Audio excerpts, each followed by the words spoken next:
Honestly, a lot of people tend to think that making a sword slash in, Unity, Blender, Unreal Engine is a hell of a lot harder than it actually is.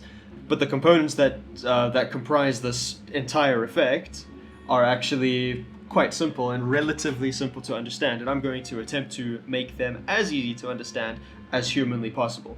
Right, first things first, what is a sword swipe? Well, it is this. As you can see within the context of games and even some shows, anime, a very good example of live action is actually the lightsabers from Star Wars, because they kind of are their own sword trail.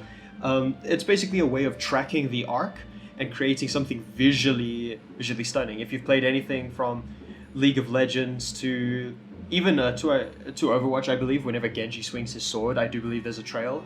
I haven't really focused on it, but they look very artistically compelling, and they feel good when something like this actually hits an enemy, because we tend to make it very impactful. And generally, there are two ways of doing this. There is this way, where the arc itself doesn't necessarily follow the arc of the sword being swung. This is an emphasis of the motion. So you can see it feels more impactful than the actual animation, and this is a very important distinction, because if we go to something like this is an example of sword trails being used to kind of literally trace the arcs of an object.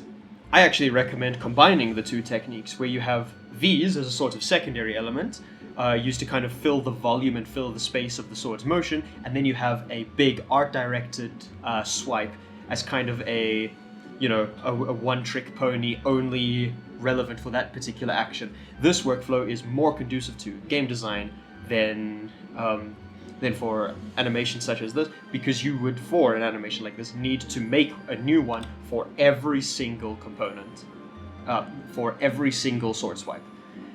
So we're going to do that very quickly. Right, so in Blender I've managed to get this character off of Mixamo. He's got a couple of swings. And what we're going to do is we're going to create this in two separate ways. The first way is how you would do this manually and how the different components work, and the second way is using a whole system of tools that I've made to make your life infinitely easier, which are linked in the description below. They can be used commercially. We're going to go to the top and we're going to isolate by clicking this button over here. We're going to isolate one swing. So we're going to go from 15 to... we end at about 25. Great, 10 frames. To about 25. So from here we're going to press Shift-A to add, and we are going to go for a curve. We are going to add a path curve. Now the origin point of this doesn't necessarily matter, especially with games. You will generally have the arc spawn from the blueprint itself, and then generally what we would do is we would have the origin point of the arc actually be the root bone of the character. But for this, what we're going to do is we're going to leave it there. We're going to drag this up here, go to the top, and we're going to match the different pieces of this curve to the arc of the sword itself. So we're going to go here to the end. Here's this. And then just super rough.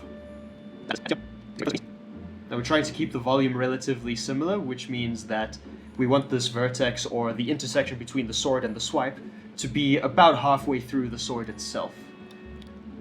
So actually, first try, we got this almost perfect. Okay, excellent. The next thing we're going to do is we're going to press Ctrl-Alt-Q in the 3D viewport. This gives us everything. I'm going to give this a bit of a 45-degree angle so we can actually see what's going on. And then using these, we can set the position of these in 3D space to be at the correct positions when they interact with the sword and intersect with the sword. So as we can see, this is arcing upwards. So now out of edit mode, Ctrl-Alt-Q again, and we're back here, and we have our arc. And now the beautiful thing about this is that from this position we can go into the curve properties over on the right. The thing we're looking for is under the geometry tab, and we're going to extrude this. And as you may have noticed, that this does not follow the curve correctly, although it does give us a nice example of what we need to do, of what we're trying to achieve. So the thing is, the extrusion amount doesn't necessarily matter. I recommend just going with something that you can work from, as in adding or taking away from. I'm going to go back into edit mode, and the shortcuts you need to know are Control T, which is tilt, and then Alt S, which is scale. These two are incredibly important. So what we're going to do is select A, Control T 90 to give us a 90-degree rotation along the spline. This is pretty much already what we need. And then we're going to go to each point over here, and we are going to align it as best we can with Control T to the sword. And now the beauty of this is that this does not need to be a perfect due to the nature of how this works. And now we're left with this. The next and final thing to do is we are going to alter the size of these things. So as you can see right here, the sword actually begins at an angle. So what we're going to do is begin by pressing Alt S and scaling this down significantly, and then scaling it up along the swipe, gradually getting bigger towards the end here, and this is where it terminates. So we're actually going to make this one slightly bigger, Alt S here and 0, to make it start tiny and then get gradually bigger. Okay, now that we have this, just for viewing purposes, do not do this if it goes into a game engine. We are going to up the resolution to 64 along every single place where it says resolution. So now if we convert this to a mesh, as you can see, we have a mesh here, and the cool thing about Blender curves is that they are automatically UV unwrapped. And as you can see, we now have a correctly UV unwrapped curve. One thing I'm going to do, just because of the way textures are mapped in Unreal Engine, Unity, all of the above, sometimes the textures are affected by the resolution. So we're just going to add a metric crap ton of loop cuts by pressing Ctrl R somewhere along that spline, and then using our scroll wheel up. Then left click and right click. The left click confirms, the right click leaves them where they are in 3D space. So what's next? Shading. We're going to go into the shading tab. We're going to add a new material. A lot of the components that I'm going to be using here are actually my own. They are also available in the description. It is a project I've made called PIXL, which is basically a shader pack specifically for visual effects. It doesn't add any new functionality so much as make existing functionality significantly easier. So what I can do is I can search for unlit, which gives me the PIXL transparent unlit shader. All I'm doing is blending between a transparent and an emission node. So you can do that manually by going mix shader and then adding a transparent and an emission node. And what does our Sword Slash need? I will be using, I think, something that has a lot of volume. I like this one. We will be using this, and as you can see, it's already correctly unwrapped. This will also be linked in the description. This is a brilliant pack by fellow game dev. The way we're going to affect this, Control T if you have the Node Wrangler add-on enabled, otherwise just add a mapping and a UV node. In fact, we can actually get rid of the mapping node. And then from here, what I'm going to do is I'm going to add UV scales. And now what I've done is I've inverted this along the y-axis, because what we'd want is the lighter edge to be on the outside, the impactful edge of the Sword Slash, instead of being on the inside. So now that this is done, what we're going to do is drag this into here. We are going to color ramp this top section to give this some really cool emissive values, but the bottom section we're going to drag out into a mix color node. And what we're going to do is make the bottom color white, and then we're going to say subtract. As long as you clamp the result, it can only be between 0 and 1. What we're doing is we're subtracting white, which means 1 from this. 1 minus 1 equals 0. Because it's clamped, it can only be 0, therefore completely transparent, which means that this entire Sword Slash is going to erode as it approaches 1. This is not entirely finished. We're going to pan the UVs. I'm using my own one here, but you can also use one of these. You can use a mapping node for this. I just prefer the simplicity. And what we're going to do with the pan here is we're going to separate X, Y, Z. So we're just going to get the X here. This way, if we pan X, we can effectively create a mask. This is the wrong direction, so we're actually going to duplicate the scale, and we're going to invert it on its X-axis. What this means is that now we have a black to white mask instead of a white to black mask on these particular UVs. Now that this is done, because this is plugged into our subtraction, as you can see, we are subtracting and therefore eroding from the texture. The next issue that this causes is that if you go too far, you can see it actually creates a lot of shading. The way to do that is we're just going to duplicate this, and before we plug it into the subtract, what we're going to do is we are going to multiply this by the original texture, which we are also going to set from repeat to clip. Clip has disappeared. The reason clip has disappeared is because of the way that the scale works, because it's actually out of the tile. So we're going to reset this, and then along the y-axis, we're going to bring it back by exactly 1. If you multiply by -1, add 1 to the UVs. So now you will notice that we have an erode in as well as an erode out. The next thing to bear in mind is the timing. One thing that I love to do is to normalize all of my values. What does that mean? It means convert every value you have from 0 to 1. A lot of times you will hear people using a map range node. That is needlessly complicated for Blender. You can just use a mix. So what are we going to do? We are going to find the different values where they are in different states. So this is fully eroded at, let's just go with 2. So we're going to go from 2 in the A input to, at what point is this fully formed? To -0.3. Let's go -0.3. -0.3.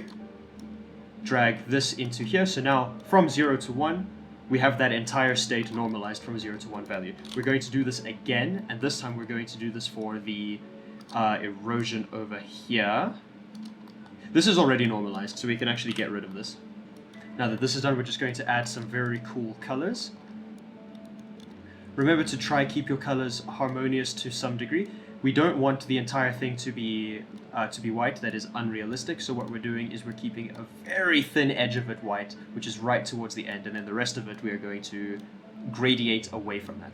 And you can actually play around with this and go for different colors. So for example, blue here before the white actually reads as intense heat. If done correctly, this is where stuff gets a little bit tricky though, so use this in moderation. And then because we're transitioning to more yellow tones, what we're going to do is add a transition into a very light-ish green over here. Very, very small transition. So now we're left with this. All that is left to do for this, to make it visually compelling, is to actually animate this. So in your shading workflow, we're just going to add a timeline. First thing we're going to do is we're going to form this. So sword begins here. So at 16, we're going to press I on this node. Make sure the object and the node are selected to have the keyframes actually show up on your timeline. If it's not selected, it does not show up. And then we're going to go to the end here and keyframe. This doesn't form fast enough in my opinion. So what we're going to do is we're going to press T and we're going to make this linear. One thing you can do as well, this is Eevee. To increase the speed at which you view this, we're going to drag samples all the way down and turn off temporal reprojection. And now we're just going to go back through this and we're going to edit things a little bit more just so that it follows the curve a lot more closely. There we go. And now while this is going on, because the erosion can actually happen and it happens separately to this, we're going to go all the way to the end of this, and this time we're going to work backwards. Let's go about here. Now we can drag this initial keyframe around to get the timing we want.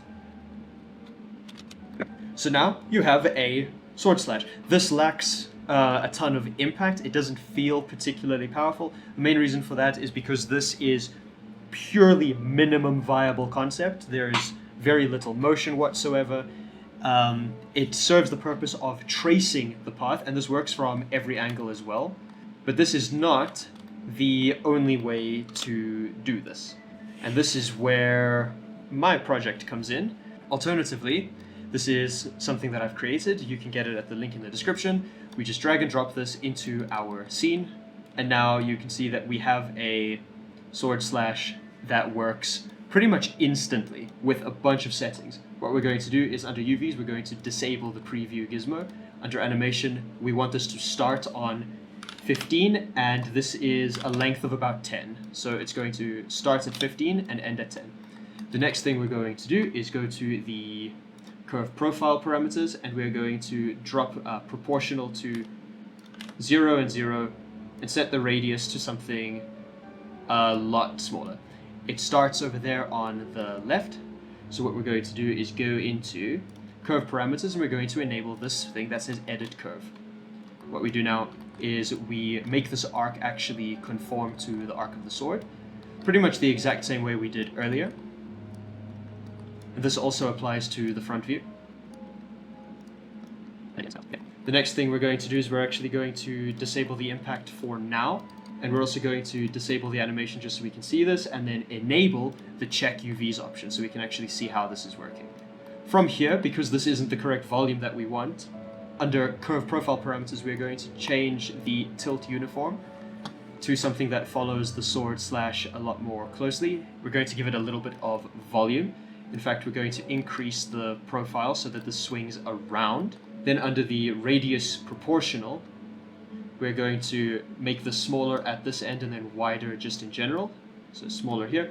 And then under the tilt proportional, because the sword is facing this particular direction, we can rotate this to have it begin at that particular position. So now that we have this, we can go back into parameters, disable this, and what we're going to do is we're going to enable the impact, which is currently gone. And now with animation enabled, we need to enable the impact. We are not going to delay this at the moment, but we are going to offset this significantly, bringing it over here. The reason it's transforming like this and it's moving around is because it's currently set to be camera facing. We are going to disable that. If we go forward a bit, you can see the slash now forms because this is delayed a little bit. We don't want this to last as long as the slash itself, so we're going to set that delay, we're going to scale it, and we're going to place it at the point of impact that we want for our effect.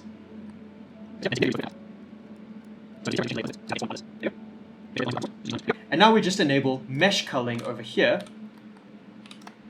and then this is effectively ready to be viewed. We go from 10 to 30. We are now left with this. Let's increase the duration here significantly more just so it feels better. And then here we can also increase the duration of this just to make this feel a lot better. As you may notice, the timing on this feels a little bit stock, and you might be wondering how do we affect that without using keyframes. What I've done is I've actually exposed these settings in the shader itself using a float curve. So the age of the system is normalized from 0 to 1, which means that in order to get animation and easing, you can just drag that into a float curve and put that into any 0 to 1 value that you wish. So the things that I'm going to do here is I'm going to have these ease in a little bit more so that they follow the sword a lot closer.